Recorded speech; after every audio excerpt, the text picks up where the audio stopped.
vous propose une conférence de Daniel Lequédic qui va nous faire voyager à travers la Bretagne pour découvrir les bâtiments remarquables de l'après-guerre.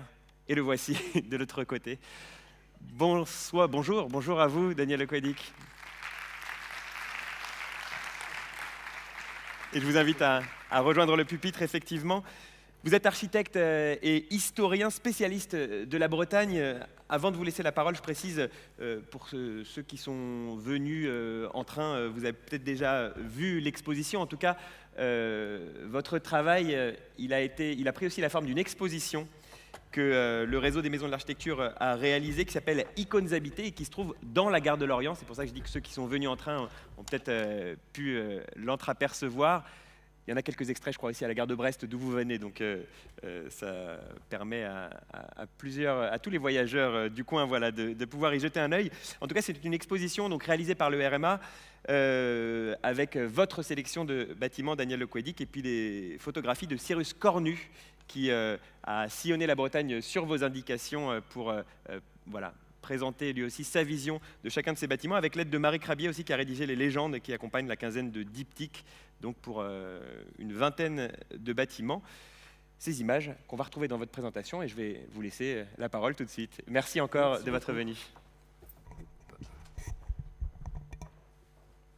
Bien, cette 6e biennale du réseau des maisons de l'architecture s'est fixée comme mandat, j'incite le programme, d'interroger l'habitat de demain.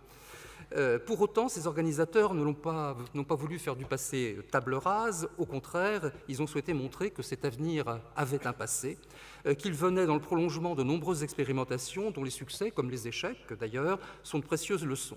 Ils ont donc demandé de revisiter avec vous le second XXe siècle breton, avec pour mission d'y repérer des icônes habitées. Bon, c'était faire preuve évidemment d'optimisme, voire d'exaltation, car ils entendaient de surcroît rechercher ces icônes dans le logement collectif, alors que la Bretagne est un pays de maisons. 73% de son parc de logements est constitué de maisons. Bien, nous avons transigé, nous avons inclus le logement intermédiaire et aussi l'individuel groupé pour retrouver ces fameuses pépites. Alors, des pépites qui ont fait l'objet, ou icônes plutôt, ont fait l'objet d'une exposition, ça a été rappelé tout à l'heure, qui est présentée en gare de Lorient actuellement, et qui présente, photographiées et interprétées par Cyrus Cornu, 13 réalisations. Alors, nous n'en resterons évidemment pas là. Ces pépites sont la quintessence de filons, souvent mal connus ou méjugés, que nous allons évoquer plus largement, mais de façon impressionniste, car on ne m'a concédé que 3/4 d'heure, mais on essaiera d'utiliser ces 3/4 d'heure de façon efficace pour démontrer que la Bretagne n'a pas démérité, mieux qu'elle fut souvent à la pointe de l'expérimentation. Alors, nous parlions de filons méjugés. Le premier que nous évoquerons l'est, ou plutôt l'était, car les choses évoluent depuis quelques années assurément. Je pense à la reconstruction. La reconstruction qui a été la grande affaire de la Bretagne. Vous savez que Lorient, bien sûr, Brest, Saint-Malo, Saint-Nazaire ont été pratiquement complètement anéantis, mais on oublie souvent que Rennes et Nantes ont été aussi durement touchés et que d'innombrables bourgs ruraux ont été eux aussi mutilés. Et c'est une période tout à fait particulière en Bretagne, puisque c'est la seule où le collectif, dans la mise en chantier, a dominé l'individuel. La seule, si on accepte la période très fugace du début des années 90, où le collectif a cru qu'il reprenait la main, mais il l'a rapidement perdu. Alors je parlais d'époque méjugée. Pourquoi ? Eh bien, un jeune député en 1945, fraîchement élu, qui n'avait pas encore de responsabilité autre que ce mandat de député, qui était Eugène Claudius Petit, eh bien, dans un fameux discours, avait parlé à propos de la reconstruction, à propos des édifices de la reconstruction, parce que le mot est ambigu, on parlait de reconstruction aussi dans le domaine de l'économie. Pour ce qui est de l'édification, on va parler d'occasion manquée, dès 1945, puisque vous savez qu'on a commencé à établir les plans en 1943. Alors, devenu ministre de la reconstruction et de l'urbanisme en 1948, il a repris ce propos, et nous l'avions invité en 1983 à Brest pour le premier colloque international sur les villes reconstruites, et il a repris exactement les mêmes mots, parlant effectivement à nouveau d'occasion manquée. Alors, que reprochait-il à ces villes reconstruites? Eh bien, il citait volontiers une phrase de Le Corbusier, de ne pas avoir profité de la monstrueuse occasion de la guerre, pour donner substance aux préconisations d'un petit livre paru en 1943, La Charte d'Athènes, qui avait été conçu en 1933, mais en 1943, eh bien, on voyait venir les reconstructions et le moment semblait propice à la propagation de ce qui allait devenir le catéchisme de la modernité urbanistique et architecturale. Alors, Claudius Petit était un ami personnel de Le Corbusier, membre de la Scorale et adepte évidemment de la Charte d'Athènes, qu'il mettra en œuvre à Firminy lorsqu'il en deviendra maire, et à contrario, regardant les villes reconstruites qui étaient en train d'entrer en chantier en 1948 lorsqu'il devient ministre, il dit « on s'est contenté de blanchir les sépulcres ».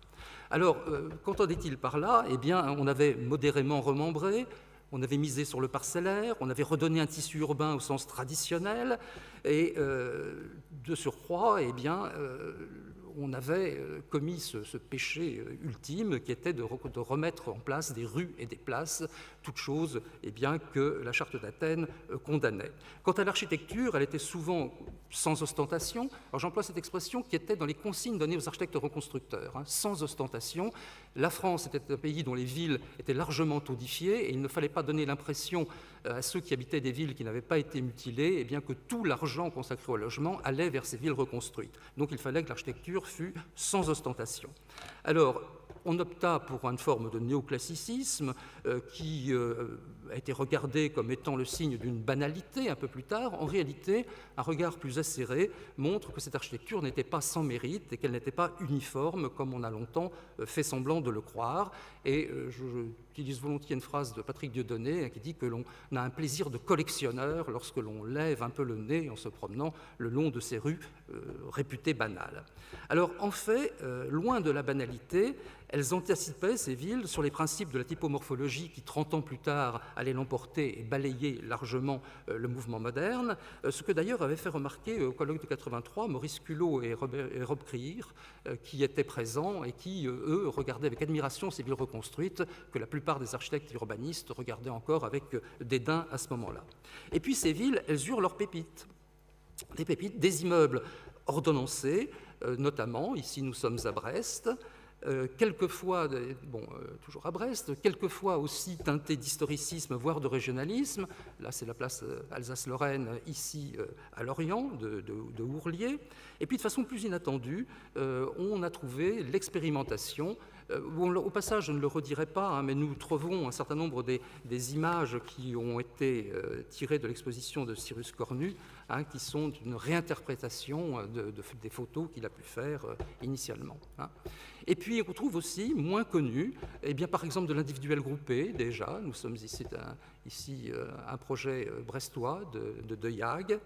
Et puis, nous trouvons également des expérimentations assez audacieuses, des préconisations du mouvement moderne, y compris dans le tissu constitué quelquefois. Ici, nous avons une barre qui n'apparaît pas comme telle parce qu'il y a effectivement des épis en retour d'équerre qui viennent rejoindre la rue et l'alignement. Et puis à Lorient, eh bien, sur ce centre tout à fait particulier, Lorient est la seule ville reconstruite selon les principes de la City Beautiful, c'est-à-dire que le centre est un parc qui mène au bâtiment public. Eh bien, il y a ces immeubles en continu qui permettent de fermer la place, mais il y a aussi ces barres perpendiculaires qui annoncent une autre vision, effectivement, de l'architecture et de l'urbanisme. Et puis, sur des terrains particuliers, avec des maîtres d'ouvrage également particuliers, souvent des associations syndicales de reconstruction, où l'État même est sous la forme des ISAI, les immeubles sans affectation individuelle, eh bien, il y a eu, dans le cadre de la reconstruction, des expérimentations vraiment pionnières. Lorient en abrite plusieurs, dont la fameuse banane et la tour qui le flanque, qui est toujours là et que vous pourrez voir, bien sûr, lors de vos promenades. Et puis n'oublions pas Saint-Malo. Saint-Malo prétendument construit à l'identique, ce qui est tout à fait faux, et qui en réalité fait l'objet d'un plan très subtil, inspiré des théories de camillocité, qui n'avaient pas eu droit de cité en France jusque-là, sinon dans la partie de la France qui était allemande au moment, comme Metz, où on a pu en tirer quelques principes. Eh bien, il y a une architecture, d'une part, digne d'intérêt, mais surtout un urbanisme très subtil, avec des îlots dégrafés, poreux, conciliés, conciliant le domaine public et le domaine privé. Cette ville mérite d'être regardée avec un autre œil que celui que l'on a bien souvent. Alors, je vais trop vite. Bien, les reconstructions, elles se sont achevées officiellement en 1962, et bien évidemment, une autre ère avait commencé bien plus tôt. Une autre ère qui a eu, elle aussi, ses icônes, entre guillemets, en 1950, ou 51 plutôt exactement, lorsque fut lancée la politique des chantiers d'expérience. Alors, chantier d'expérience, c'est une expression qui avait été utilisée avant-guerre par le mouvement X-Crise. C'était un mouvement de jeunes polytechniciens qui entendaient trouver des solutions aux problèmes majeurs qui affectaient la société, et celui du logement en était un, et qui avait préconisé la réalisation d'un certain nombre d'opérations pilotes pour tester des formules aussi bien architecturales que constructives, et déjà ils avaient préconisé la normalisation et la préfabrication. Le gouvernement de Vichy avait repris l'idée, mais sans passer à l'acte, et en 1951, Claudius Petit étant bien sûr à ce moment-là ministre de la Reconstruction, et ayant pour chef de son service architecture un de ses amis personnels, Pierre Dalloz, qui lui aussi était un adepte de la charte d'Athènes et de la modernité, eh bien, il lance ses 6 premiers chantiers d'expérience à l'occasion d'une exposition de l'habitation qui se tient au Grand Palais, et parmi eux, il y a un chantier brestois confié à Lopez et Gravreau. On a parlé de Lopez tout à l'heure dans la présentation de ces journées. 6 tours, 4 seulement sont réalisées à Caliverzan, qui ont été tout à fait pionnières, et vous voyez qu'ils poussent au milieu des baraques de relogement, de la reconstruction. C'est vraiment le coup d'envoi de cette politique de la normalisation et de la préfabrication, et aussi d'un certain urbanisme qui va prospérer.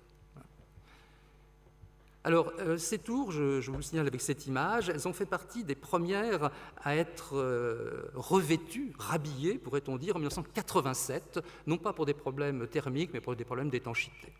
Donc, vous les voyez encore, mais pas dans leurs habits d'origine. Bien, et puis dans les chantiers d'expérience, mais n'en ayant pas le label, il y a évidemment la cité, cité radieuse, unité d'habitation de dimension conforme, disait Le Corbusier, de Rezé, qui a une histoire tout à fait particulière. C'est un avocat nantais qui avait découvert à 14 ans, lors de l'exposition de 1925, le pavillon de l'Esprit Nouveau, et qui était devenu un fan absolu de Le Corbusier, qui, après les sinistres que subit la ville de Nantes, propose un plan de reconstruction selon les principes corbusiens, qui est un plan qui est balayé, mais il relance une coopérative, la maison familiale, pour réaliser aux portes de Nantes, donc à Rezé, une cité radieuse, qui sera d'ailleurs la seule à être réalisée non seulement matériellement, mais aussi dans son fonctionnement, qui épousait le mode coopératif selon les préconisations corbusiennes. Alors, chantier tout à fait remarquable, c'est la seule qui fonctionnera, j'entends par fonctionner, qui aura des buts sociaux et qui aura un fonctionnement équilibré jusqu'à aujourd'hui, alors que les autres, soit comme Marseille, sont devenus, je dirais, ont subi une gentrification, soit ont connu de lourdes difficultés, comme celle de Briey. Celle de Rezé a parfaitement fonctionné et fonctionne toujours. Alors, ce que l'on sait moins, c'est que Le Corbusier avait en Bretagne un émule, et un émule qui allait même le devancer, puisque lui déposera son permis de construire avant la cité de Rezé. Il s'agit d'un architecte assez fantasque, Roger Le Flanchec, qui avait hérité d'une jolie fortune et qui avait décidé de ne jamais se soumettre aux oukases ni de l'administration ni de ses clients, et de se lancer dans une œuvre véritablement. Et là, il tombe sur le client idéal, M. Neder, l'inventeur des bijoux Murat, les premiers bijoux fantaisie commercialisés en France, qui lui demande un lotissement de 6 maisons et qui reçoit d'abord une tour ronde, puis cette cité radieuse, de dimension certes restreinte, qui l'accepte et qui va entrer en chantier en 1952, mais qui ne s'achèvera qu'en 1980. Ce sera un chantier épique, et aujourd'hui c'est un édifice qui est protégé. Et Le Flanchec est devenu lui aussi une icône. Entre-temps, alors voilà l'Inis Guirin, pour ceux qui ne parleraient pas breton dans la salle, l'île de Verre, sa maison sur la toiture terrasse de cette mini-cité radieuse qu'il investira donc en 1980. Mais il y a eu, à l'occasion de la reconstruction ou dans son sillage, il y a eu de nombreuses autres réalisations inspirées de l'unité corbusienne. Il y a eu par exemple à Rennes, du fait d'Aiguillon Construction, maître d'ouvrage pionnier véritablement dans le domaine de l'urbanisme et de l'architecture à l'époque, qui envoie ses architectes voir la cité de Rezé et leur demande de s'en inspirer. Les courriers sont archivés. Et donc vous voyez là les logements traversants, une desserte tous les 2 niveaux. Bien sûr, puisque ça fait partie des visites que vous avez faites, que vous allez faire, il y aura l'immeuble d'Henri Conan, ici au Moustoir, à Lorient, qui a été retravaillé par Anne Petit, une coloriste qui lui a donné une autre allure ces dernières années. Alors ce sont évidemment là des exceptions. Des chantiers d'expérience, on va surtout retenir la nécessité pour diminuer les prix et construire vite de la normalisation et de la préfabrication. Et tout cela va prendre véritablement substance dans un terrain d'exercice que sera le grand ensemble. Alors, grand ensemble, c'est un mot qu'il ne faut évidemment pas prononcer devant le grand public et pas même devant les architectes. Et pourtant, eh bien, eux aussi ont eu des pépites, et notamment dans les villes reconstruites, parce que les villes reconstruites ont pris de l'avance sur le reste de la France dans le domaine des entreprises. La France n'avait plus d'entreprises, on avait peu construit dans l'entre-deux-guerres. Les villes reconstruites vont pouvoir se reconstituer un tissu d'entreprises qui vont très vite comprendre qu'il faut tourner la page et passer à cette politique du logement pour le grand nombre qui est lancée en 1951. Et on voit un certain nombre d'immeubles qui sont, comme celui-ci à Carbernier, 714 logements, qui font un usage assez subtil des principes de néoplasticisme et de Stihl. Et cet immeuble est d'ailleurs toujours en place et n'a pas fait l'objet de ce réhabillage qui caractérise aujourd'hui beaucoup des immeubles de cette génération. Alors, l'ère des grands ensembles a pris fin en 1958, où les UP ont été instaurés. Si la Vulgate les assimile très souvent, c'est bien à tort, car en réalité, et dans le domaine de l'urbanisme et dans le domaine de l'architecture, les choses ont été très différentes. En effet, à la fin des années 60, où les chantiers ont battu leur plein dans les UP, il y avait eu une amélioration substantielle de la maîtrise d'ouvrage, rodée aux nouvelles pratiques. Il y avait eu les exigences accrues des locataires qui étaient devenus des propriétaires potentiels, et puis une sophistication des entreprises qui n'avait cessé effectivement de croître.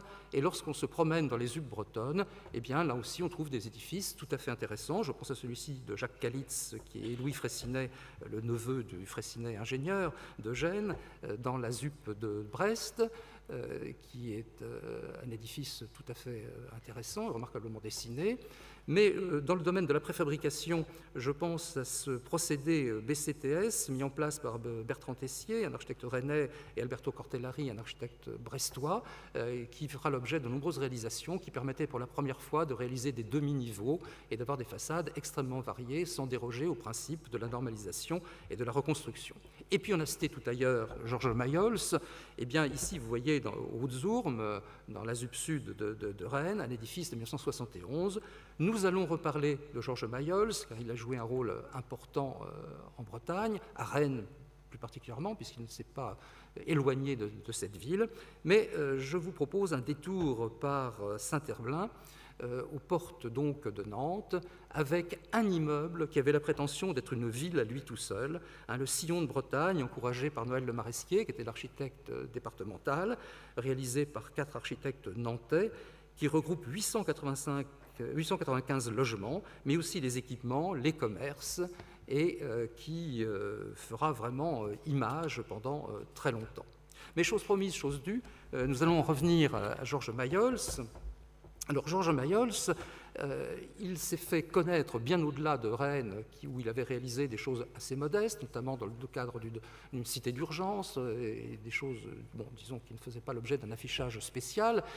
C'est la rénovation, elle aussi, qui sera ensuite bien décriée, mais il se trouve que Rennes en aura 2 qui, elles, ont pris leur place dans la ville, dans le domaine de l'urbanisme et aussi dans le domaine de l'architecture, car les tours que vous voyez ici, les tours horizon de Mayols, font partie véritablement de l'image de la ville de Rennes et figurent sur tous les prospectus qui en vantent les mérites.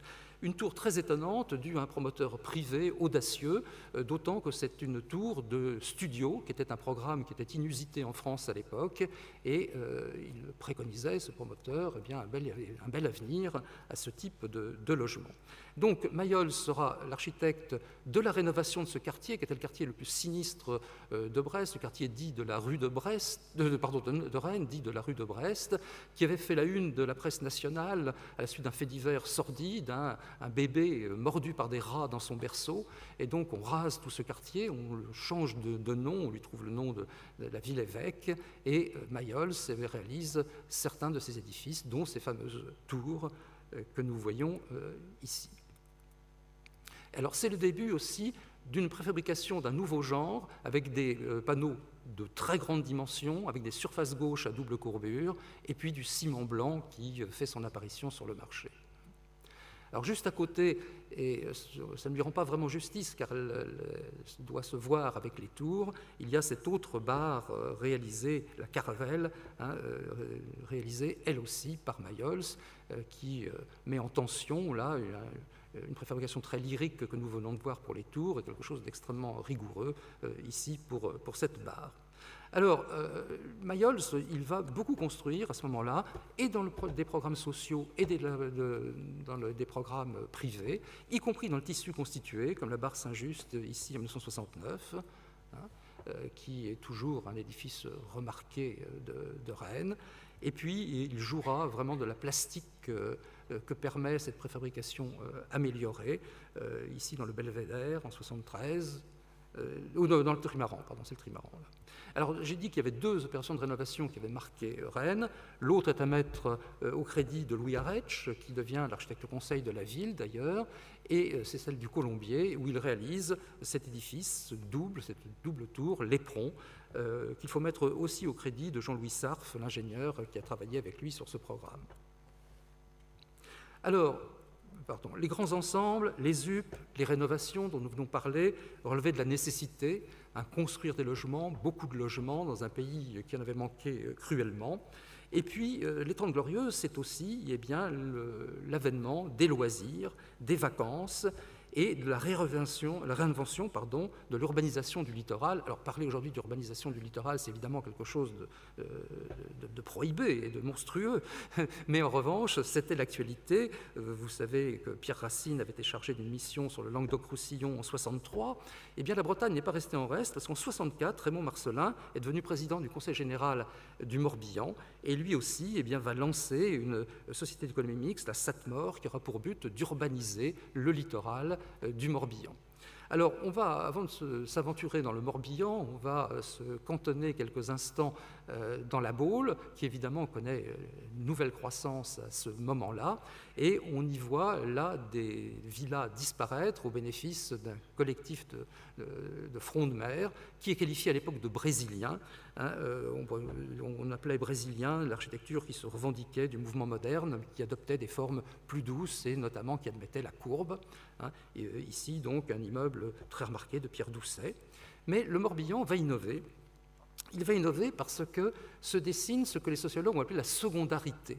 C'est-à-dire que dans sa vie de 11 mois par an, on adapte toutes les clauses de la modernité, et un mois, le mois d'été, le mois de vacances, on va volontairement régresser, en revenir à une ambiance rurale, reconvoquer les matériaux locaux et reprononcer un mot qui était banni du monde de l'architecture, régionalisme. Alors, on le fait d'abord discrètement. Ici, nous allons voir deux projets successivement à Arzon. Ici, c'est Félix Madeline qui le fait en conservant, je dirais, la rigueur du dessin que la modernité a installé, et une lecture encore de la structure ici. Et puis, les choses vont changer. Nous restons à Arzon, mais c'est Peter Diener, qui s'appelle Pierre aujourd'hui, mais il s'appelait Peter, il était encore suisse à l'époque, qui s'inscrit dans le sillage de Spoeri, qui, avec Port-Grimaud, a réintroduit ce régionalisme et cet historicisme. Et ici, donc, à Arzon, à Port-Croesti, il réalise ce village de vacances, et puis le quai de front de mer, en reprenant tous les standards qui paraissaient balayés par la modernité et qui font un retour remarqué. Alors, il se trouve qu'à ce moment-là, dans le logement que j'allais qualifier d'ordinaire, mais ce n'est pas péjoratif en l'occurrence, le ministère de l'Équipement décide qu'il faut tourner la page, et il y a une expression qui a été réutilisée tout à l'heure qui intervient, il faut réenchanter le logement. Effectivement, alors que les grands ensembles, que le confort qu'ils avaient apporté avait connu une adhésion dans un premier temps, eh bien, ils commencent à être rejetés pour des raisons qui sont à la fois des raisons urbanistiques et d'éloignement de la ville constituée et du travail, mais aussi pour des raisons architecturales. L'architecture eh bien, est chargée de tous les maux de ces grands ensembles, bien à tort. Mais il faut donc réenchanter le logement, et quelqu'un va s'en préoccuper, c'est Robert Lion, qui est à l'époque directeur de la construction au ministère de l'Équipement, et qui va créer le plan construction en 1971, qu'il va doter d'un bras armé en 1972, le PAN, le programme Architecture Nouvelle, dont on va faire un laboratoire pour trouver ce qui se passera demain. Alors, en marge de du PAN, mais sur des principes à peu près équivalents, eh bien, deux jeunes architectes à l'époque, Michel Andreau et Pierre Parra, eh bien, proposent, et ça embarrasse tout le monde, quelque chose qui ne se met ni dans la pile de l'individuel, ni dans la pile du collectif, et c'est à ce moment-là qu'on invente le mot intermédiaire, parce qu'on n'a pas su où mettre ce projet qu'ils proposaient. Alors ce projet, c'était les immeubles Gradin-Jardin, c'était leur nom officiel, et la Bretagne sera pionnière dans sa mise en œuvre, et on retrouve Aiguillon Construction, maître d'ouvrage ici de cette opération à Morlaix, mais on en trouve ailleurs en Bretagne, et notamment à Saint-Grégoire, où l'ensemble là est dans un état assez remarquable. Et on en trouve aussi à Bru, donc plusieurs opérations en Bretagne où ce logement intermédiaire eh bien, fait ses preuves. Et puis, sans que ce ne soit véritablement de l'intermédiaire, car il y a et de l'individuel et du collectif, mais tellement étroitement mêlés que l'on les a souvent assimilés à cet intermédiaire, il y a une opération Vanthèse, conduite par Bernard Guillouette, qui nous a quittés il y a quelques mois, qui est l'opération Avelmore, sur laquelle, là je continue à vous montrer l'opération de Saint-Grégoire, nous voici donc à Velmort. C'est au sens antique, au sens de la Perse de l'Antiquité, un tel, une sorte de colline artificielle. Alors, artificielle parce qu'à son rez-de-chaussée, mais invisible, il y a les parkings et aussi des locaux de service. Et sur cette colline artificielle, avec des passerelles, avec des escaliers, eh bien, s'étage du petit collectif et de l'individuel, qui donne une opération qui, aujourd'hui encore, étonne. Et qu'il faut soutenir, car périodiquement, au nom des nécessaires mises aux normes d'aujourd'hui, elle se trouve menacée. Alors, les années 1900, la fin des années 70, eh bien, vont se caractériser aussi par la résurrection de la ville. Le mouvement moderne avait banni la ville traditionnelle, considérée comme antifonctionnelle et même perverse, provoquant des comportements sociaux regrettables, privant aussi de la nature. Eh bien, dans les années 70, nous revient d'Italie eh bien, un intérêt pour la ville d'Italie, parce que c'est effectivement Saverio Muratori, mais qui n'a pas été traduit en français, qui le premier a introduit ce qu'on va appeler la typomorpho dans les années qui vont suivre. Et puis, il y aura un certain nombre de traducteurs au sens architectural, dont Bernard Huette d'ailleurs, mais d'autres aussi, qui vont bien connaître ces productions intellectuelles italiennes et qui vont préconiser donc d'en revenir à la ville. Le premier retour affiché, pourrait-on dire, se fait à Cergy-Pontoise, dans la ville nouvelle, où sont lancés simultanément deux concours, un dit de maisons de ville et l'autre dit d'immeubles de ville, comme si les maisons et les immeubles, eh bien, jusque-là, n'avaient rien à voir avec la ville. Ils vont faire leur retour. Alors, les premiers pas, ce retour vers la ville, ce sera une fragmentation des volumes, la fin des volumes simples qui caractérisaient la période précédente, et on a ici à Lorient une ZAC tout à fait remarquable, faite par l'AIA et spécialement par Patrice Pincemaille en 1983, qui témoigne déjà de cet infléchissement. Mais le grand saut se fera au Preux. Le Preux, c'est à Saint-Herblain, encore, près de Nantes, où Etra Architecture, qui avait été lauréat du PAN en 73, va réaliser en 82 cette opération. Alors tardivement, pourquoi? Parce que le maire de Saint-Herblain de l'époque s'y est opposé bec et ongle. C'était Jean-Marc Ayrault, figurez-vous, qui trouvait ce projet absolument consternant. Et le ministère, qui voulait que des opérations de cette nature se fassent, réussisse à le faire plier. Et donc on réalise, mais tardivement, cette opération qui est un retour à la ville tout à fait spectaculaire. Et puis, un peu plus tard, il va y avoir le nouveau centre de l'Annester, qui est dû à Alain Mosset, mais aussi à Jean-Luc Le Pogam, qui est dans la salle d'ailleurs aujourd'hui, qui vont produire des formes urbaines tout à fait inattendues à l'époque encore, et qui sera accompagnée d'une architecture qui, elle aussi, essaye de retrouver le chemin de ces fameux immeubles de ville dont on vient de parler pour Cergy. 1980, où nous sommes, c'est une année emblématique en Bretagne, car cette année-là, 90% des logements mis en chantier l'ont été sous forme de maisons individuelles.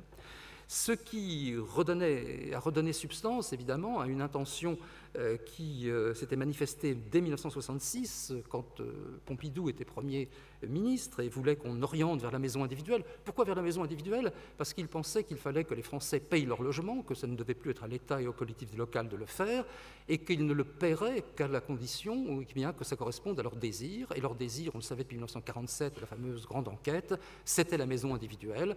Et donc, la politique du logement, en 1966, tourne le dos à ce qu'elle avait été préalablement et va vers l'individuel. Mais l'individuel que l'on veut doter d'un véritable urbanisme.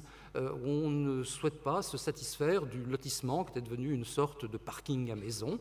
Et il va y avoir ces fameux villages expos qui seront censés à la fois montrer ce que pourrait être la nouvelle maison que l'on préconisait, mais aussi l'urbanisme qui les recevrait. Alors, ce village expo, il est à Saint-Herblain, et vous voyez qu'il faut vraiment aller à Saint-Herblain, c'est la troisième fois que je vous en parle, mais vous pouvez aussi, ici Saint-Herblain, mais vous pouvez aussi aller à Locminé, toujours dans le Morbihan, mais dans le centre du Morbihan, où là, il y avait un maire tout à fait particulier, puisqu'il était prêtre, c'était le dernier à venir en soutane à l'Assemblée nationale, mais à côté de ses côtés traditionnalistes, il était aussi épris de modernité, et il avait un neveu qui était architecte, Maurice Thomas, et à qui il va permettre un certain nombre de réalisations, de projets qui ont été lauréats dans les concours que le ministère de l'Équipement lance à l'époque, mais qui sont très rarement suivis de réalisations. Il y a à Locminé plusieurs opérations d'individuels groupés, denses, qui encore aujourd'hui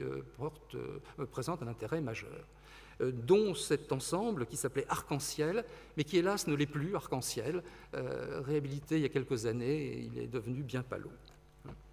Alors, cet urbanisme porté par une architecture, parce qu'on les avait souvent dissociés par le passé, là on veut vraiment réconcilier, urbanisme et architecture, va continuer à explorer cette veine de la maison.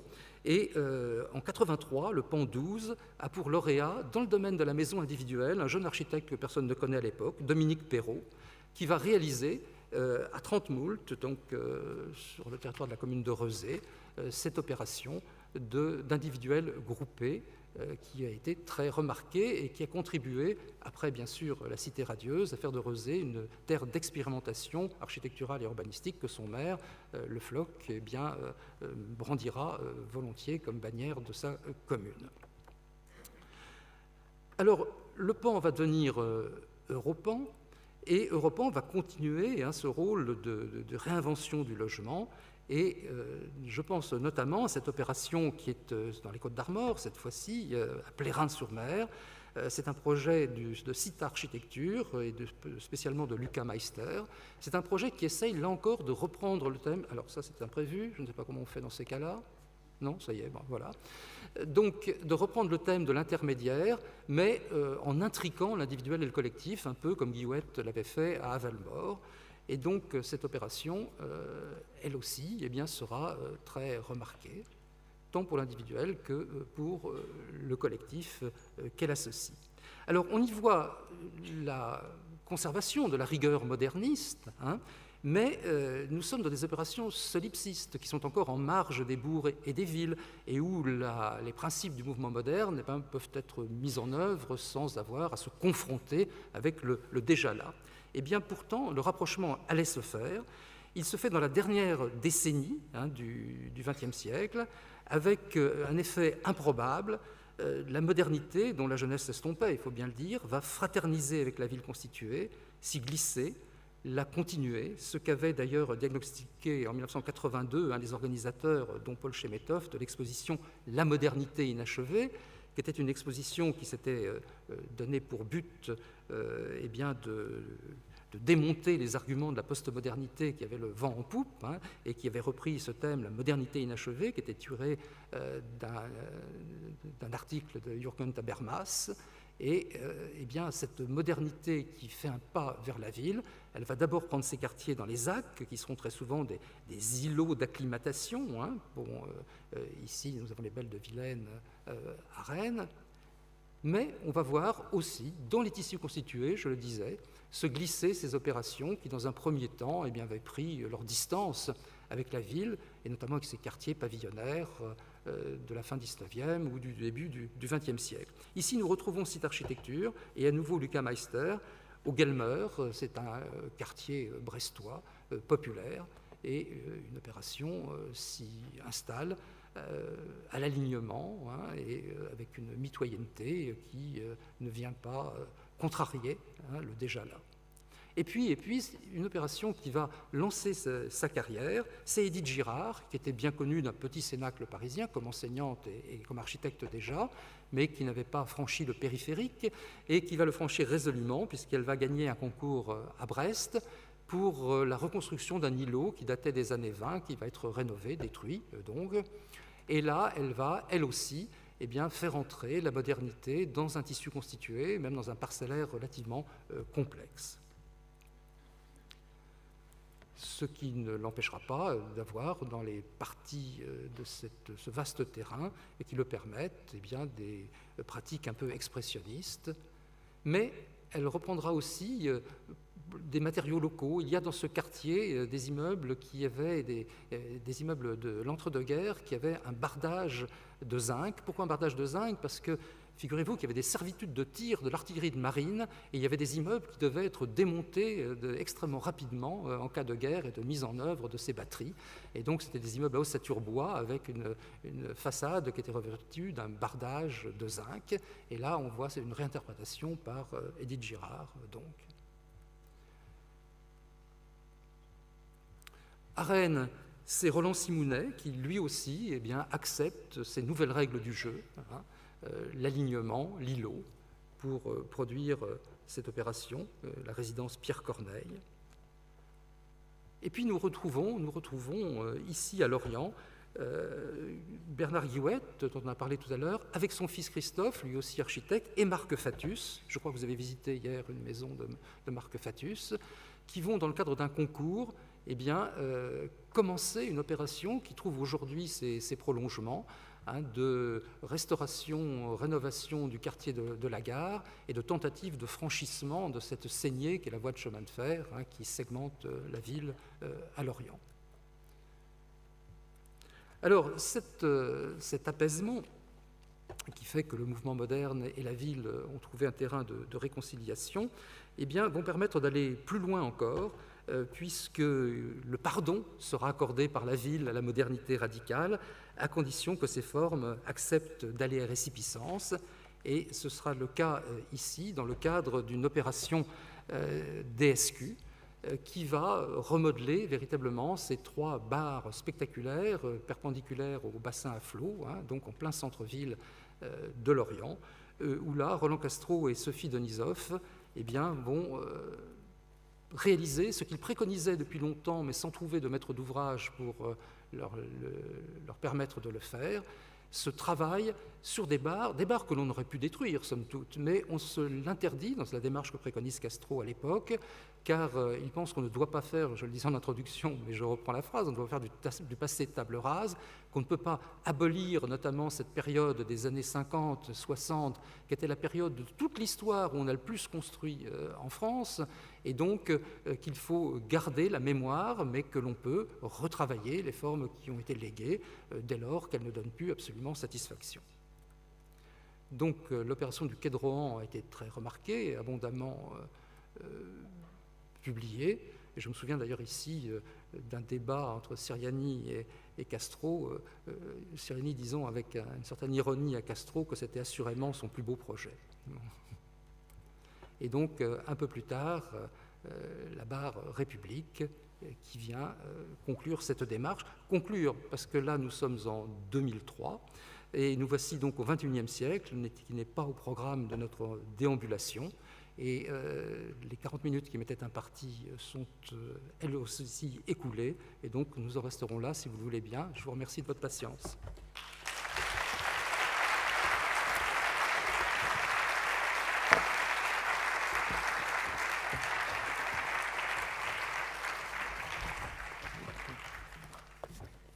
Merci beaucoup.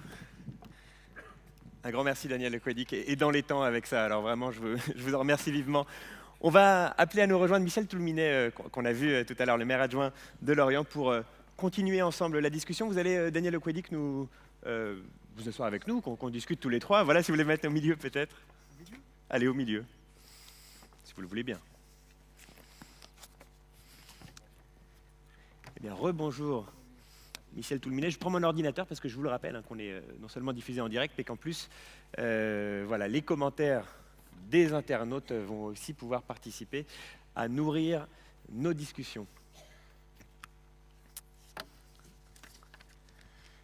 Et voilà, nous sommes bien installés. Merci beaucoup encore une fois Daniel Le Couedic pour ce tour d'horizon de la Bretagne. C'était très riche, c'est la Bretagne, pays de maison, vous le disiez, et malgré tout, en dehors de la seule maison individuelle, on se rend compte d'une grande diversité dans le logement collectif.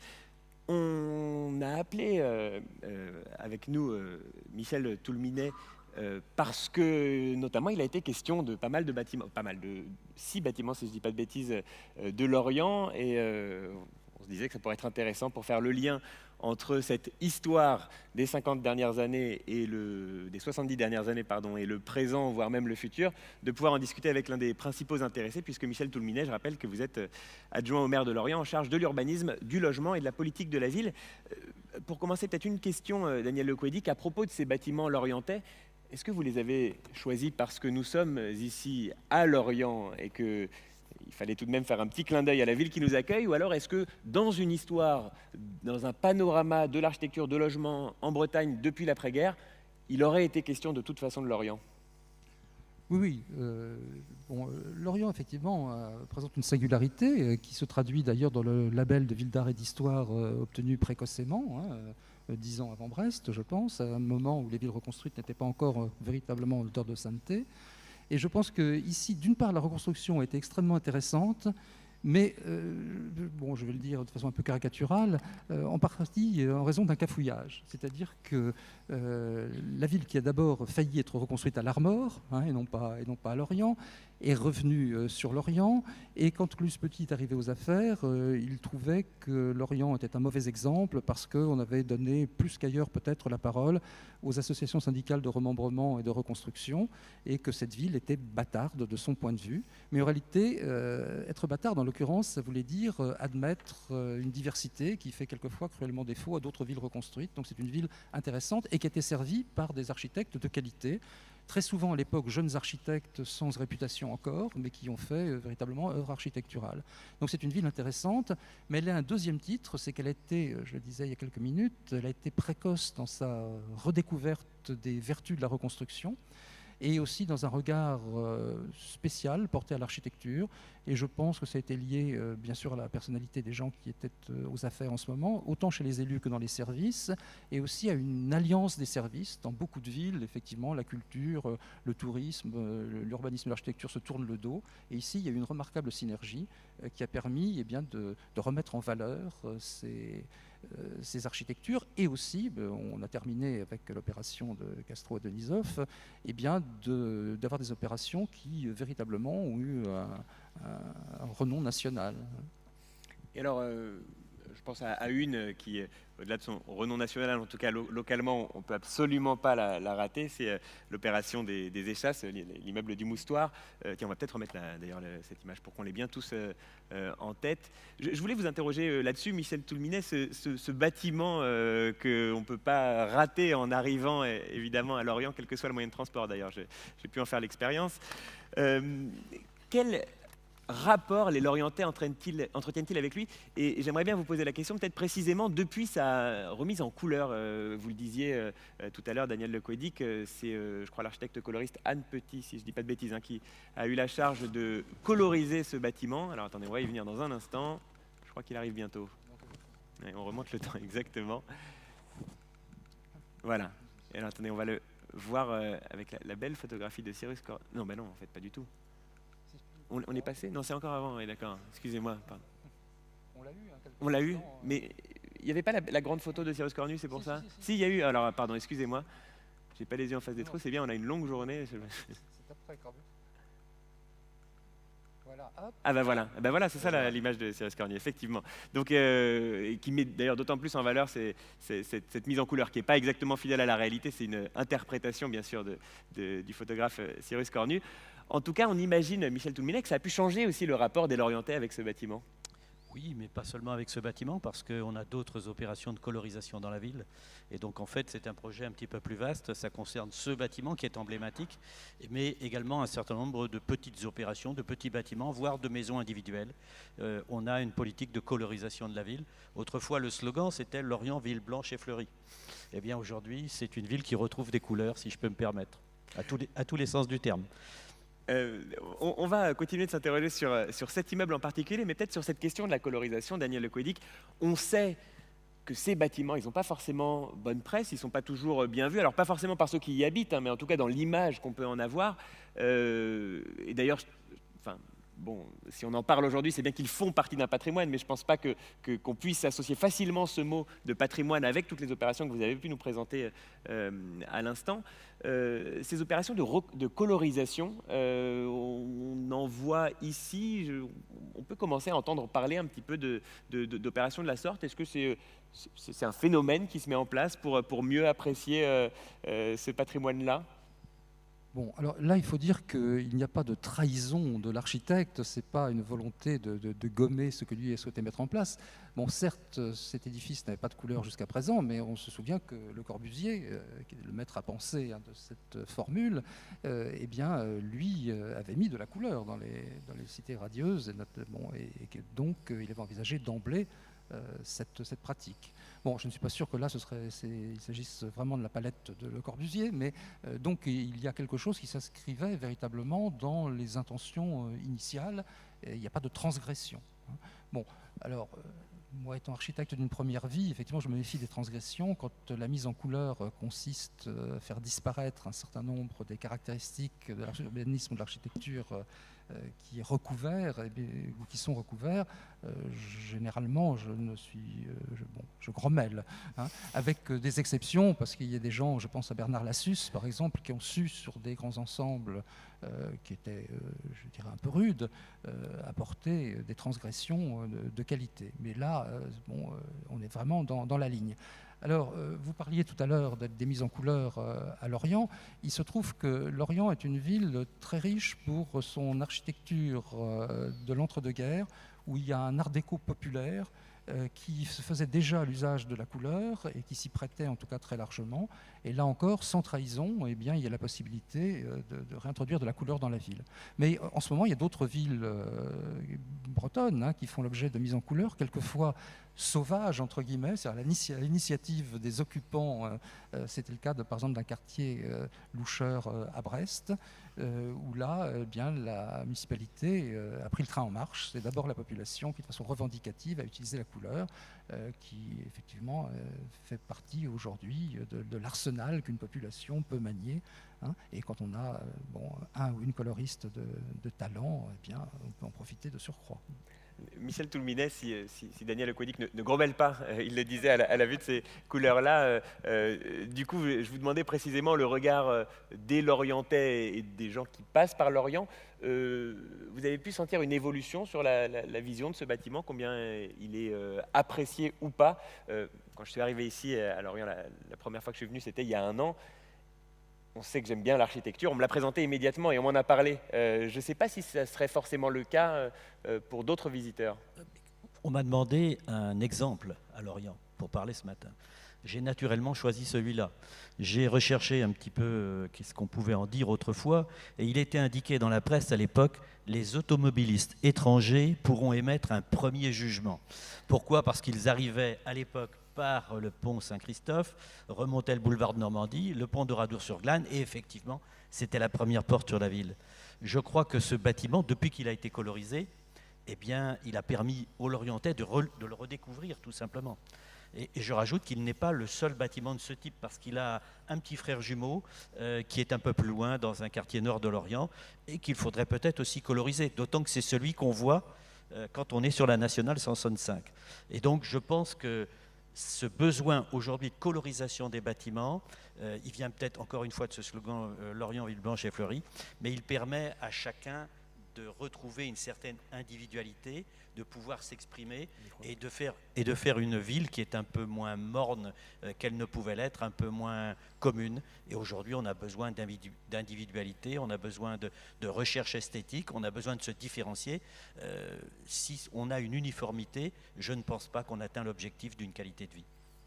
Voilà pour l'aspect, pour l'enjeu peut-être culturel, on va dire, de l'architecture. Maintenant, du point de vue des usages, alors je m'adresse de vos casquettes, je profite de celle d'adjoint en charge du logement. Comment est-ce qu'ils sont vécus aujourd'hui, ces bâtiments? Est-ce qu'on va pouvoir parler tout à l'heure d'un exemple de logement qui a été complètement transformé entre les années 60 et aujourd'hui parce que les usages aussi ont évolué? Qu'est-ce qu'il en est parmi le patrimoine lorientais? Eh bien, ce bâtiment a une particularité, c'est que tout simplement, il a été fait par des architectes qui avaient une certaine recherche fondamentale, puisqu'il est inscrit dans le nombre d'or, ce bâtiment. Hein. C'est quand même quelque chose qui est symbolique. Et si j'en crois certaines déclarations récentes dans la presse, une habitante, je pourrais en citer d'autres, dit « De ma fenêtre, je vois la mer et je prends mon café face à la mer ». Voilà un petit peu le ressenti que peuvent avoir les personnes. Ce bâtiment, au départ, était prévu, certes avec un séchoir en haut, certes avec une salle de réunion, mais aussi avec un restaurant, ça a été étudié, et avec une piscine. Le restaurant et la piscine ne se sont pas faits pour un certain nombre de raisons, mais on voit bien à quel point ce type de bâtiment a changé, je dirais, la vie des Lorientais, puisque je vous rappelle quand même que ça a été fait entre 61 et 63, cela, et que c'était la pleine période de la reconstruction, et que pour beaucoup, ils vivaient en baraque. Et je crois que le succès ne s'est pas démenti. Tout à l'heure, vous avez parlé de l'individuel et du collectif. Eh bien, justement, une des formules que j'ai retrouvées dans la presse, c'est tout simplement de dire que c'est de l'individuel dans le collectif, avec des duplex. On a là 7 étages et 12 niveaux qui ont été identifiés, avec une colonne verticale qui est un peu décentrée et qui est unique pour la desserte verticale du bâtiment. Je crois que c'est toujours un bâtiment qui est emblématique d'une certaine forme de vie, de vivre ensemble, et je crois qu'il est toujours apprécié des Lorientais, surtout depuis qu'il a été colorisé. Je prends note de la formule l'individuel dans du collectif. Je pense que ça va revenir dans le cadre de notre journée d'études. C'est ce qui était indiqué dans la presse à l'époque. On revient à Le Corbusier, l'immeuble de villa. Exactement. Puisqu'on parlait tout à l'heure, Daniel Lecoidic, de la Bretagne comme d'un pays de maisons, je crois que vous nous disiez, c'est 73% du logement ici qui est du logement individuel. On a fait un choix éditorial d'accentuer plutôt sur du logement collectif. Qu'en est-il si on avait parlé justement de ce logement individuel? Est-ce qu'il connaît une évolution similaire à l'évolution très frappante qu'on voit dans du logement collectif? Ou alors est-ce que c'est une entité à part entière qui, pour le coup, est moins amenée à s'adapter aux évolutions de la société, on va dire? Bon, alors, dans votre question, il y a plusieurs choses. Il y a où se construisent-elles? Et bon, quelles sont les formes urbaines ou anti-urbaines, et quelle est l'architecture de ces édifices? Alors, où se construisent-elles? La Bretagne déjoue tous les stéréotypes sur l'étalement urbain, sur la dispersion. Pourquoi? Parce que là, il faut remonter très loin, il faut remonter à l'émigration bretonne au VIe siècle. La Bretagne s'est constituée à partir des campagnes et de ses bourgs, et pas à partir des villes. Les villes bretonnes sont assez modestes jusqu'à une période très récente, où ont été créées récemment, comme Lorient, comme Brest. Et donc, ces maisons, elles se construisent généralement dans des communes réputées rurales, mais qui en réalité ont des bourgs millénaires, beaucoup plus anciens que les villes ne le sont. Donc, il y a là quelque chose de tout à fait particulier à la Bretagne. Il n'y a qu'une région allemande qui a des caractéristiques à peu près semblables et qui mérite un regard spécial, et non pas de tomber dans la vulgate et les stéréotypes. Alors, en revanche, l'architecture, elle est, avec un œil d'architecte, elle a été très décriée. Pourquoi? Parce que cette urbanisation s'est faite sous forme de lotissements, le plus souvent communaux, C'est important parce que les lots ont été vendus très peu cher, ce qui fait que l'accession à la propriété a été extrêmement aisée en Bretagne par rapport à beaucoup d'autres régions. Mais je parlais méchamment tout à l'heure de lotissements qui étaient des parkings à maison, lotissements dits en raquettes, qui n'ont pas été très glorieux. Bon, de surcroît, ils ont systématiquement été en lot libre. Et donc c'était une zone qui a été investie par les marchands de maisons, bien évidemment, qui ont actionné les retours du refoulé qui ont pu animer la société, notamment quand, je dirais, un souci identitaire s'est manifesté, les architectures néo-régionales ont trouvé leur terre d'élection en Bretagne. Même si vous nous avez montré que dans le collectif, on peut aussi en avoir quelques manifestations. Alors, plus récemment, eh bien, c'est un autre refoulé, celui qui est lié à tous les problèmes environnementaux bien réels que nous connaissons, mais qui fait que les maisons sont devenues aujourd'hui des sortes de calorimètres. Le mouvement moderne connaît une victoire posthume, pourrait-on dire, avec des maisons dépourvues de modénature qui auraient été regardées avec le plus grand mépris il y a 30 ans et qui aujourd'hui garnissent des lotissements qui n'ont pas beaucoup changé, il faut bien le dire. Et il y a très peu d'habitat groupé, en France en général, mais spécialement en Bretagne, dans l'individuel. Qu'en est-il à Lorient de ce parc de logements? Je ne crois pas avoir trouvé un ratio de 73% de logements individuels, mais peut-être que je me suis arrêté un peu trop au centre-ville. Oui, Lorient, effectivement, c'est une ville qui se densifie, qui est d'abord une très petite surface, un peu plus de 17 km², et forcément, on a le besoin à ce moment-là d'avoir plus de collectifs que d'individuels, et on a notamment beaucoup de logements sociaux, et ça, c'est lié à l'histoire industrielle, ouvrière, et également à la reconstruction.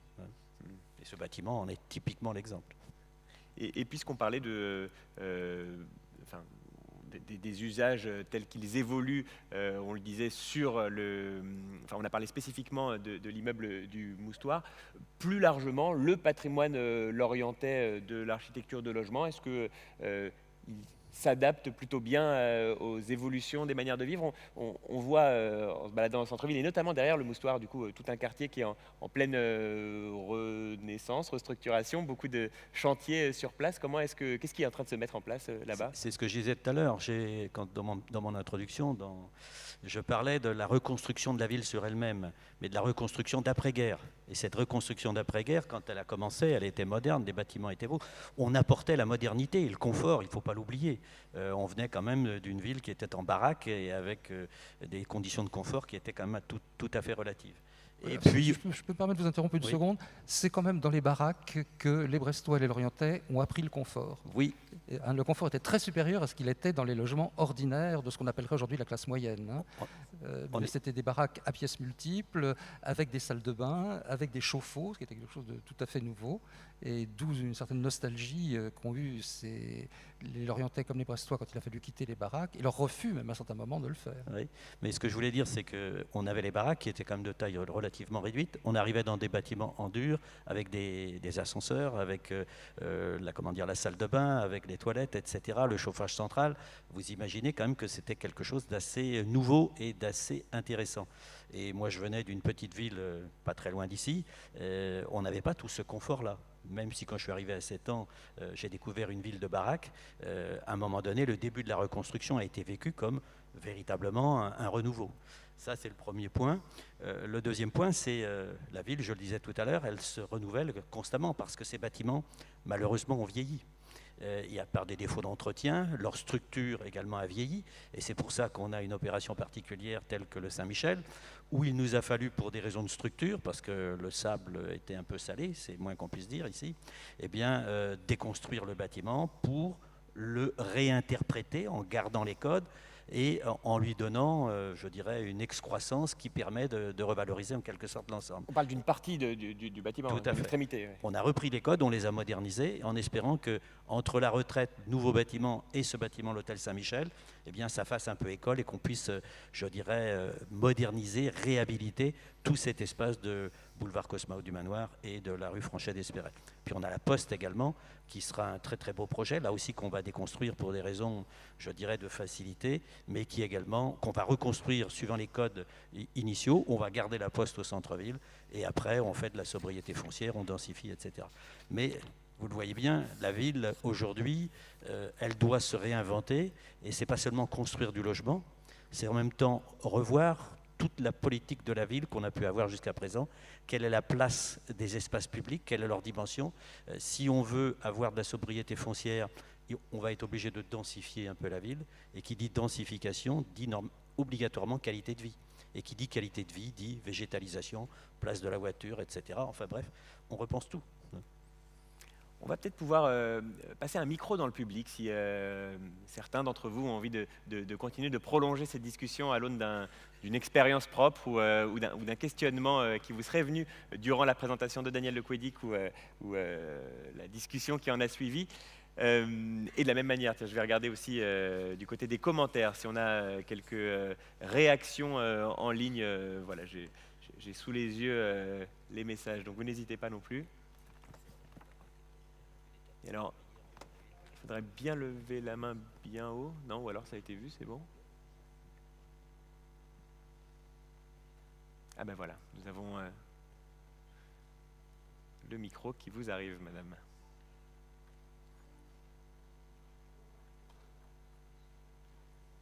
Alors peut-être il va falloir le faire passer à plusieurs. Alors peut-être, sinon, bon, ben voilà, vous y êtes, parce que on va pouvoir parler peut-être ensuite d'une autre figure de l'architecture en Bretagne. Vous me voyez sans doute. Bonjour, j'aimerais savoir quelle place aujourd'hui laisse-t-on ou fait-on à la voiture? Quelle place, c'est-à-dire où mettons les voitures aujourd'hui dans tout ce que l'on construit? Gros souci ou gros défi pour les architectes d'aujourd'hui? Merci beaucoup pour votre question qui peut s'adresser à l'un et à l'autre avec un exemple plus local ou parler plus largement de la Bretagne. Est-ce que je laisse la priorité à l'architecte. Bon, je crois qu'il y a un peu de lâcheté dans cette politesse. Un peu, mais vous en faites pas, j'embrayerai. Bon, écoutez, si on veut être très clair, je crois que pour l'instant, il n'y a pas encore eu de modification substantielle de la place laissée à la voiture, sinon visuellement quelquefois, mais dans le fonctionnement de la ville, c'est encore tout à fait restreint. En revanche, il est évident que c'est un problème majeur qui ne va pas tarder à être pris en compte. Mais je ne vois pas d'opération bretonne récente qui montrerait véritablement un changement radical et une perspective d'avenir incontestable. Qu'en est-il à Lorient alors? Eh bien justement, vous voyez, je ne me défie pas. Qu'est-ce que l'on veut dire? La voiture, effectivement, c'est un moyen de transport qui a fonctionné d'une certaine façon et dont on voit qu'elle est énormément remise en cause. D'abord, la première chose, c'est qu'elle existe toujours et il faut lui trouver une place éventuellement. Mais on peut chercher d'autres moyens. Et quels seront les moyens de transport de demain? Ça, c'est la véritable problématique. Donc, dans un premier temps, eh bien, on fait comme beaucoup et on essaie de mettre les voitures, autant que faire se peut, dans les parties non visibles du bâtiment, c'est-à-dire en sous-sol, ce qui augmente les coûts, ce qui est quand même pas négligeable. Mais aussi, on a des opérations d'autopartage dans les bâtiments. Aujourd'hui, par exemple, pour minimiser le nombre de places de voitures et pour minimiser, je dirais, le besoin de voitures, eh bien, il y a dans les nouveaux projets des voitures électriques qui sont proposées en autopartage. Et puis, bien entendu, il y a la mise en place de parkings en silo dans la ville, parce qu'on a une particularité, on est quand même un peu un cul-de-sac, et qu'il y a beaucoup de gens de l'extérieur qui viennent y travailler, et il nous faut à la fois répondre à ces besoins de stationnement pour les personnes qui ne peuvent pas faire autrement, parce qu'horaires décalés par rapport au transport collectif, etc., puissent trouver à stationner et à venir travailler. Donc on est tributaire de cela, d'autant qu'on a différentes fonctions à remplir, c'est-à-dire qu'on pense par exemple pour les Halles de Merville à un parking en silo qui à la fois répondrait aux besoins des Halles, répondrait aux besoins du stade qui est en plein centre-ville, répondrait aux besoins de chalandise à l'intérieur de la ville, mais répondrait également aux besoins du lycée qui est à côté. Donc on essaie de mutualiser les usages. Je vous ai parlé tout à l'heure de sobriété des usages, on est typiquement dans ce cas. Donc des parkings qui peuvent être des parkings publics, la place de la voiture, on la voit, est contrainte. Je vous ai dit tout à l'heure en préambule, en accueil, que vous avez circulé hier dans l'allée Loïc Lepage, qui autrefois était un parking, un vaste parking de la place de la mairie jusqu'au bassin à flot. Donc vous voyez bien quand même qu'il y a un certain nombre d'opérations qui sont menées. Et puis il y a bien entendu le développement du transport collectif. On a aujourd'hui le Triskel, mais demain on peut imaginer d'autres formes pour relier par exemple la gare ferroviaire avec la gare maritime et desservir les différents points importants de la ville que sont les ports, l'hôpital, etc. Donc il y a une prise en compte. Et puis encore une fois, si vous permettez, pour montrer que je ne me défile pas, que sera la ville de demain avec le transport de demain? Est-ce que ce sera du transport collectif ou de l'individuel qui aura un sens collectif? C'est-à-dire qu'avec le smartphone que vous avez en main, là, vous pourrez commander votre voiture qui vous prendra à un point A, vous amènera à un point B, puis le véhicule partira refaire autre chose. Donc, c'est des choses qui vont évoluer très très vite avec l'autonomie des véhicules. Je rappelle quand même qu'il y a quelques années, du temps de sa splendeur, Carlos Ghosn avait dit qu'en 2030, la profession de taxi n'existera plus. Non, je voulais juste ajouter qu'effectivement, dans le domaine des déplacements urbains et des transports en commun, en Bretagne, il y avait un certain nombre de réalisations assez remarquables. Rennes vient d'inaugurer sa 2e ligne de métro, un métro qui avait été très, très contesté quand il a été lancé. Edmond Hervé avait eu un courage peu commun pour l'imposer à ce moment-là. Brest lance sa 2e ligne de tramway. Et il y a une réflexion, mais encore embryonnaire, sur un tram-train entre Brest et Landerneau, également, qui pourrait prendre place. Alors, en ce qui nous concerne, effectivement, sur la zone de l'Orient, on parle d'un tram-train qui pourrait utiliser les voies SNCF, mais c'est relativement compliqué pour faire ce genre de choses, et ça demande de la fréquence aussi, ça veut dire des problèmes de passage à niveau, etc.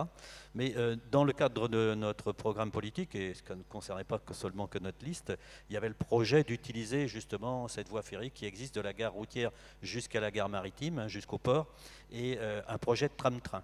Et tout à l'heure, je vous en ai parlé, justement, de relier un petit peu tous ces points-là.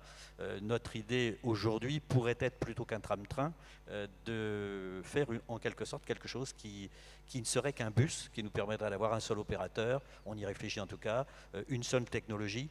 Et surtout, si on veut de la densité et de la fréquence en centre-ville, ça ne nous nécessite pas de faire des investissements lourds, ça pourrait être monovoie, et ça permet aussi et surtout, dans une ville dense, de diminuer les bruits de roulement.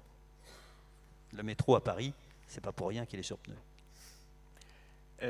Et si j'avais mon smartphone en main, c'est parce que je me rends compte qu'en fait, j'avais pas les questions qui s'affichaient. Donc ça y est, je les ai. J'ai des questions sur Internet, mais peut-être si on a une autre question dans le public, voilà, on a une main qui se lève et le micro qui va vous arriver. Peut-être si vous voulez bien vous présenter, dire un mot qu'on puisse avoir le contexte de votre question.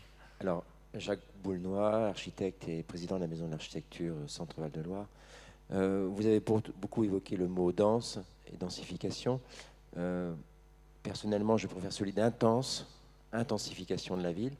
Et donc, je mets ces deux termes en débat à toute l'Assemblée. Et alors, je vous remercie d'autant plus pour votre remarque qu'on va pouvoir peut-être en dire un mot là tout de suite, mais je crois que ça pourra aussi nourrir des réflexions un petit peu plus tard dans la journée. Et notamment ce soir, on va voir l'architecte, ce soir, en fin d'après-midi, on va dire, Ingrid Taillandier, qui vient nous présenter un propos justement sur la question de la densification, de la densité, peut-être de l'intensité des villes. Je pense que le terme ne lui sera pas forcément étranger. Un mot, Michel Toulminet. Oui, j'apprécie le mot. Parce qu'effectivement, l'idée première, c'est à partir du moment où on a des besoins de logement et qu'on a une surface réduite et qu'on a le zéro artificialisation nette, on se dit qu'on va essayer de densifier la ville. Mais cette densification, elle entraîne de l'intensité dans le fonctionnement de la ville. Et effectivement, le terme est beaucoup plus complet que la seule densité. Après réflexion, j'ajoute quand même que le problème de la zéro artificialisation nette, de la sobriété foncière, ne concerne pas seulement que l'habitat. Avec les situations du Covid et la situation de la guerre en Ukraine actuellement, on a vu nos fragilités et le besoin de rapatrier un certain nombre d'activités économiques. Et le problème aujourd'hui, on avait des friches industrielles, elles ont disparu, elles ont été réutilisées. Et aujourd'hui, on fait comment pour accueillir ces besoins économiques nouveaux, essentiels à notre indépendance et à notre liberté? Eh bien, ça veut dire qu'il faut déjà commencer à penser sobriété foncière, également pour les activités économiques, si tant est que ce soit compatible, et de l'activité artisanale, éventuellement à nouveau dans les centres-villes, sous réserve que ce soit compatible, bien évidemment, avec l'habitat. Ça permet éventuellement de meubler, entre guillemets, des rez-de-chaussée pour lesquels on n'a pas forcément suffisamment de commerce, ou on ne veut pas faire de logement parce que ce n'est pas forcément très qualitatif. Donc c'est toute cette intensité de la ville qui doit être repensée et son fonctionnement. Oui, je pense que le débat est intéressant. Je vais donner des exemples très très différents, mais qui montrent... alors d'une part, quelque chose qui est bien connu, évidemment, c'est que la perception de la densité n'a pas forcément grand-chose à voir avec la réalité des chiffres. Les UP en France ont été réalisés avec 75 logements à l'hectare. Le centre-ville reconstruit de Brest, c'est 200 logements à l'hectare.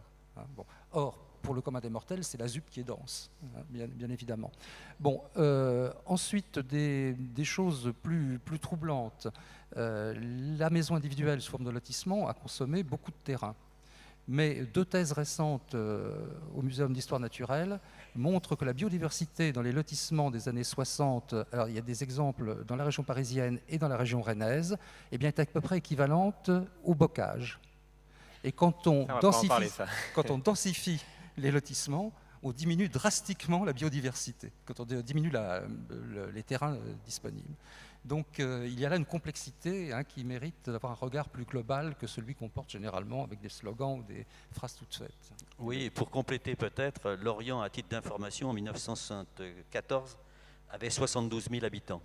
La totalité de la ville n'était pas construite. Et aujourd'hui, nous sommes à 57 000 habitants sur pratiquement la totalité de la ville. Ce qui veut dire que quand on pense densité, quand le mot peut faire peur, mais en fait on s'aperçoit que la ville ancienne, celle que j'ai connue dans ma jeunesse, était beaucoup plus dense et surtout beaucoup plus intense. Merci pour le mot. On va avoir une dernière question dans la salle au milieu, et puis ensuite...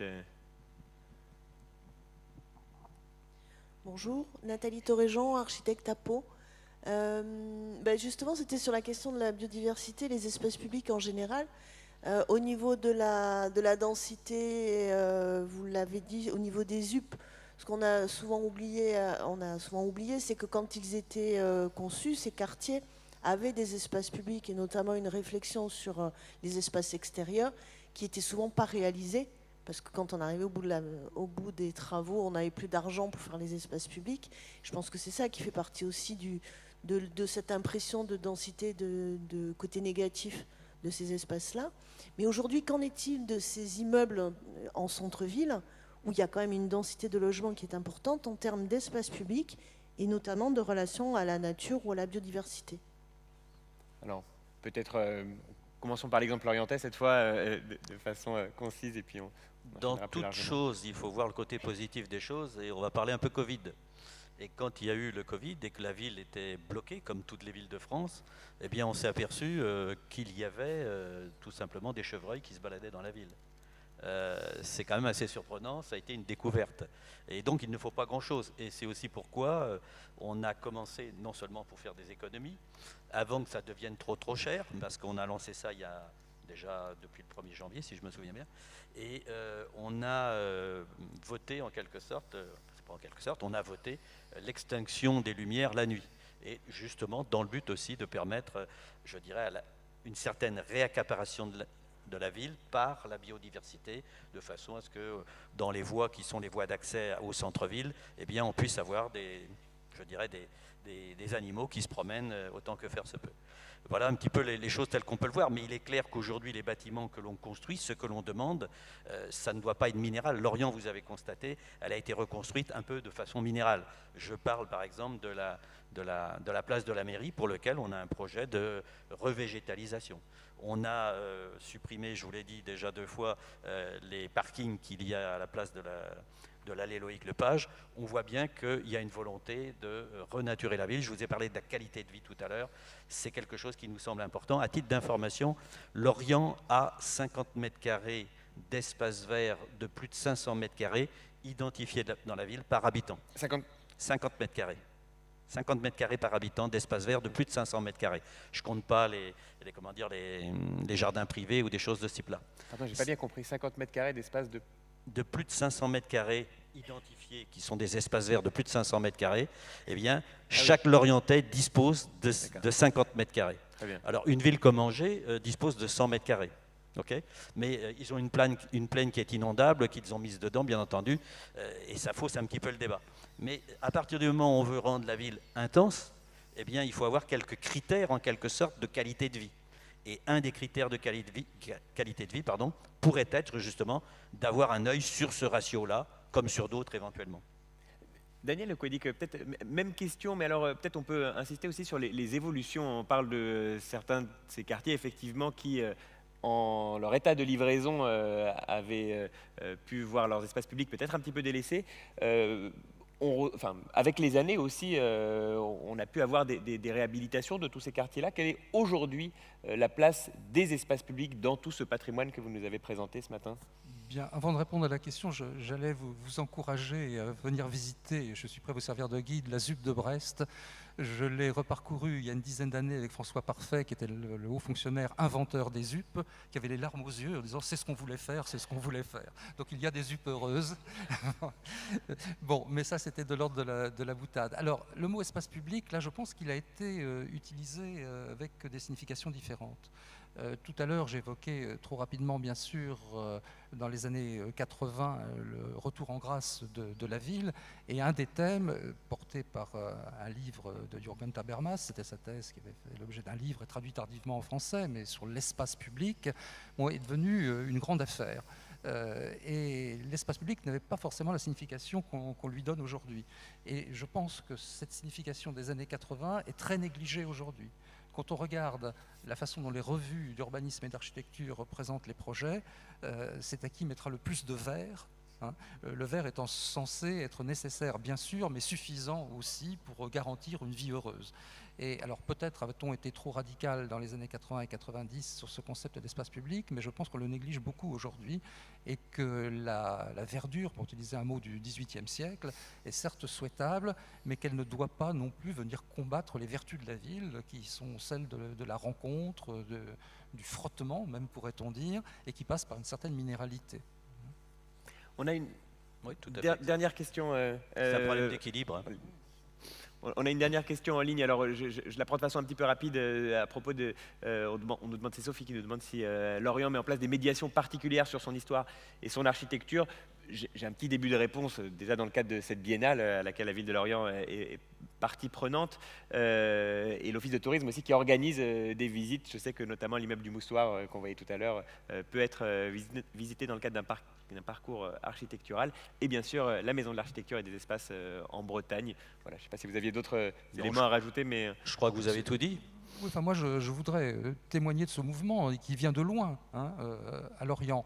Il y avait naguère un salon de l'immobilier et c'est dans la même période que se tenait effectivement le prix Architecture Bretagne. Et cette année encore. Bon, ouais. Mais à ce moment-là, les archives qui étaient très modestes à Lorient parce qu'elles avaient été détruites pendant la guerre ont commencé à se reconstituer. La reconstruction notamment est devenue un thème majeur et avec Patricia Drenou qui dirigeait les archives, il y a eu de nombreuses expositions de fait vers un public élargi puisque ce salon de l'immobilier faisait que beaucoup de gens venaient pour de toute autre raison, mais découvraient l'architecture de la reconstruction, découvraient les architectes, ce qui ne se faisait dans très peu de villes reconstruites, où on s'attardait sur les édifices, mais pas sur ceux qui les avaient voulus et réalisés.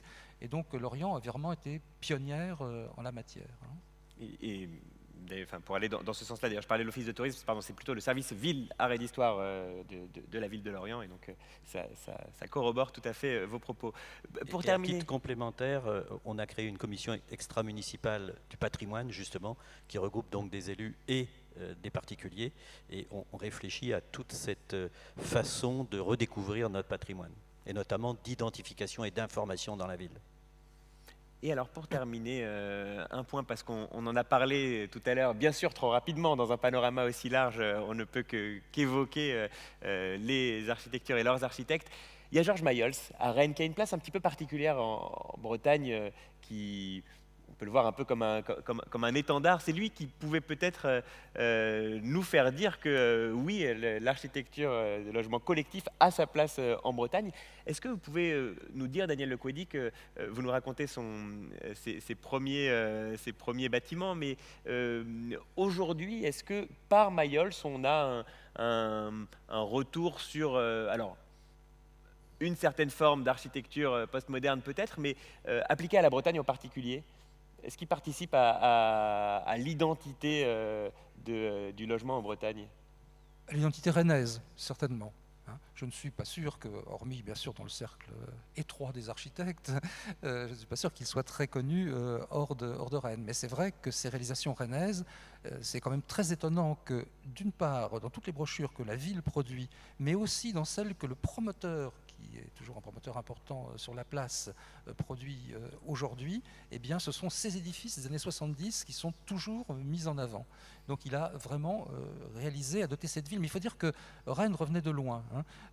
Quand on regarde ce qu'on disait de Rennes jusqu'à la dernière guerre, la ville était considérée comme une ville triste à mourir, comme une ville purement administrative et sans grand intérêt. Bon, donc Rennes, c'est vraiment grâce à Fréville d'abord et ensuite à Edmond Hervé, c'est vraiment réinventé. Et il se trouve que dans la période Fréville, Mayol a eu l'occasion, et la qualité nécessaire pour le faire, mais d'apporter des édifices qui traduisaient cette modernité, ce miracle rennais, c'est l'expression que la presse a utilisée à l'époque, et il était le seul de cette génération à manier avec habileté une sorte de lyrisme des formes que les modernes radicaux regardaient avec une grande méfiance et que lui a osé utiliser et avec succès. Si je peux compléter, il se trouve que j'ai été rennais et que j'ai habité juste à côté. Et vous savez que son nom, c'est Les Horizons, mais il se trouve que les Rennais, pour bien montrer leur intérêt, lui ont donné un surnom, que je ne dirai pas, mais qui est, je dirais, révélateur en quelque sorte de l'importance qu'il a pris dans la ville. Alors on a un petit problème de diaporama et ça tombe très très mal, d'autant qu'on n'allait pas tarder à passer une petite vidéo. Alors je crois que du côté des coulisses, je suis sûr qu'on a la main sur la question. Eh bien écoutez, peut-être que ça va nous permettre d'ouvrir à une dernière question, si j'ai été un peu frustrant dans la fin de mon temps de questions, le temps qu'on regarde ce qui se passe du côté du diaporama. Et nous avons une main qui se lève par ici.